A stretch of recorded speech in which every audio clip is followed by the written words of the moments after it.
We all knew when this game was scheduled back in April, it would be a battle between the top two picks from the 2016 NFL Draft, quarterbacks Jared Goff and Carson Wentz.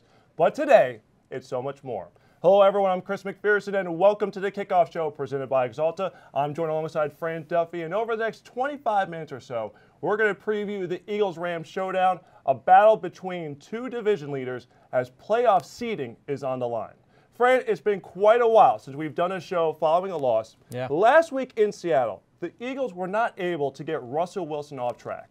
For the Eagles to win today, the defensive line must absolutely do that to quarterback Jared Goff. That's going to be the biggest key in this game, Chris, is you look at some of these guys now. There's Tim Jernigan. You see Brandon Graham. We know Fletcher Cox, Derek Barnett, Vinny Curry. That is going to be their number one job today, is take Jared Goff and get him off schedule. Russell Wilson last week, he thrives when he is out of structure. He thrives when there is chaos around him.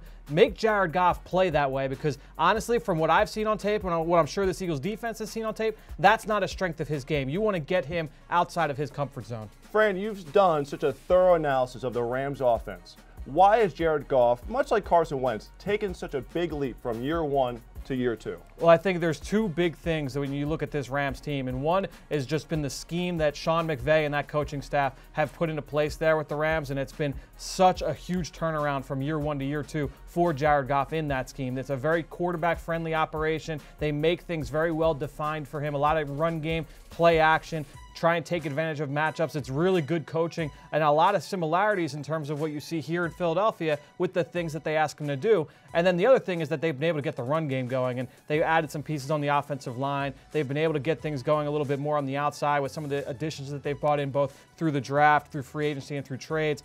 That's been really the big reason why you've seen this turnaround now for Jared Goff, and that's why this is going to be such a big test for this Eagles defense. You mentioned, as we're watching the highlights, some of the warm-ups of the defensive linemen getting ready for this pivotal showdown.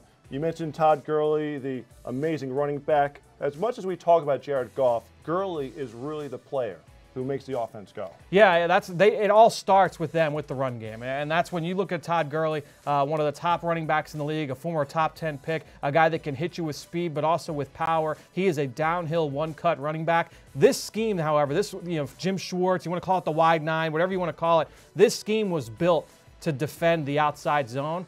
And that outside zone is the staple of this Rams rushing attack. So that's going to be really operation number one, is to stop the run, make them one-dimensional, and then you get after Jared Goff. The thing about the Rams offensive line, it's pretty solid across the board. So it's still going to be a tough challenge for this Eagles defensive line, as well as it has played throughout the course of the year. What the hops there from Bo Al getting up there. No question. And that's, I think, when you look at this challenge that they're going to face up front, this is probably the best offensive line that the Eagles have faced from left to right over the course of this season. All right, so we look at the starting lineup. The one thing to note there, Joe Walker out once again with the neck injury, the stinger, so Najee Good expected to start at middle linebacker. We wonder if we might see a little more of Donnell Ellerbe this week.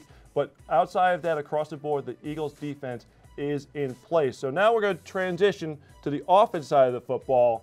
And quarterback Carson Wentz, okay, off game last week against Seattle. You could say he even had some struggles the previous week against the Bears. This is a pretty good defense that he's going against, a Rams front four that likes to be aggressive, that likes to get after the quarterback.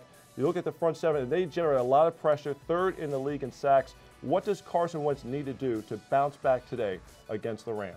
Well, you're going to need, number one, we saw that offensive line just walk by the camera. You're going to need that offensive line to step up against that disruptive front four from the LA Rams. But as far as Carson is concerned, you want to try and get him into a rhythm early in this game against that aggressive front. It's a very aggressive group, like you said. But really, it's going to come down to, can he escape? Like what we've seen over the weeks and over the course of this season, is can he escape pressure and create outside of structure? And then number two, can he get through his progressions and find his receivers downfield? He's going to be without one of his top targets in this game, in Zach Ertz. Will they be able to get things going through the air without Zach Ertz in the lineup? Last time they did that against Denver, they were able to do it against one of the best defenses in the league. Let's see if we can get a repeat performance out west today. Great to see Darren Sproles working with the running backs there in the end zone. But right there, Jay Ajayi, number 36, go back to the Week 3 game for the Eagles. Ajayi, of course, not on the roster, but coming off that loss to Kansas City, the Eagles focused on the run game and gained 193 yards against the G-men. Do you think the Eagles will go back to that and put the emphasis on the run game, which is a weakness of the Rams defense. Yeah, you're exactly right, because they are in the bottom third in the NFL in terms of defending the run. I know Alec Ogletree is bagged up for that front seven, and really without him at 100%, I think you're going to see this Rams front really has the ability to get gashed on the inside. They can be a little bit aggressive. You can see guys overshoot gaps, and so it'll be up to the Eagles running backs, whether it's LeGarrette Blount, whether it's Jay Ajayi, Corey Clement.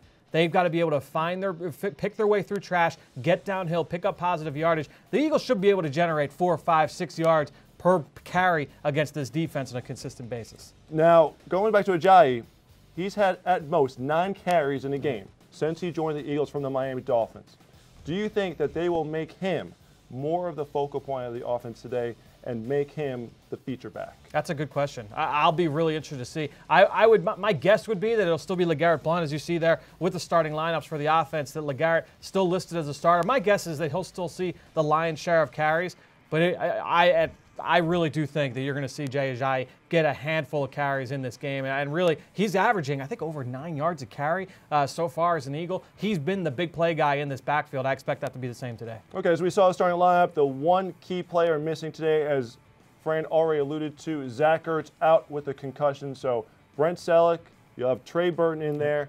I mean, the Eagles have done it without Ertz, unfortunately, throughout the course of the season a couple of times, so it's not new. And, of course, you'll see the offensive linemen utilized in those 3 tight end sets there. So, Fran, phenomenal work as always, and we'll see you on the post-game show presented by Rico. Now, we've already talked a little bit about Rams running back Todd Gurley.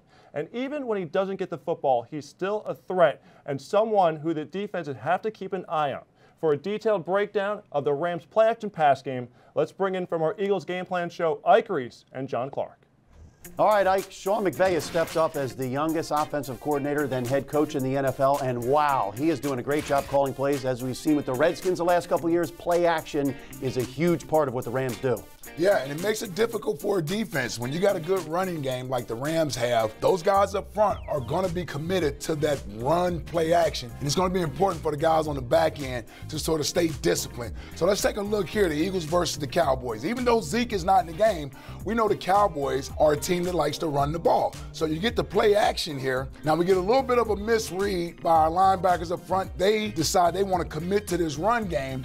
And we're going to have a vacated area here in the back end of the defense. But I like the way the Eagles are able to regroup. You got Rodney McLeod here on the outside. He knows that he may be in a little bit of trouble here on the inside, so he starts to squeeze down. But when you're a linebacker, once you recognize it's not a run, you got to get out of there. You got to get out of there. So I think Nigel Bradham does a great job. And once he realizes it's not going to be run, getting back deep into the passing lane here, and then watch the communication from these 3 guys right here.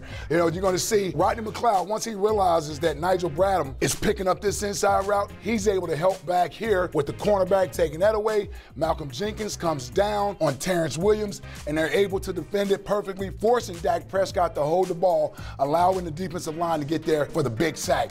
But the key is, once you recognize this run, you got to get out of there and get back into your passing responsibilities. And then safety help is the key in the back end as well. Yeah, no doubt about it. It's great to have guys like Malcolm Jenkins, Rodney McLeod on the back end, smart veterans. Now, I remember Jim Johnson and the legendary coach and what he would do against teams with play action. How would you defend play action when you were there? Well, much like what you just saw there, right? The only difference is my old buddy Jeremiah Trotter, you know, Jim would say, Trot, once you commit to the run, I know you're not getting back out of there. So he would tell Trot, if he thinks he reads run, go ahead, become an extra part of the package.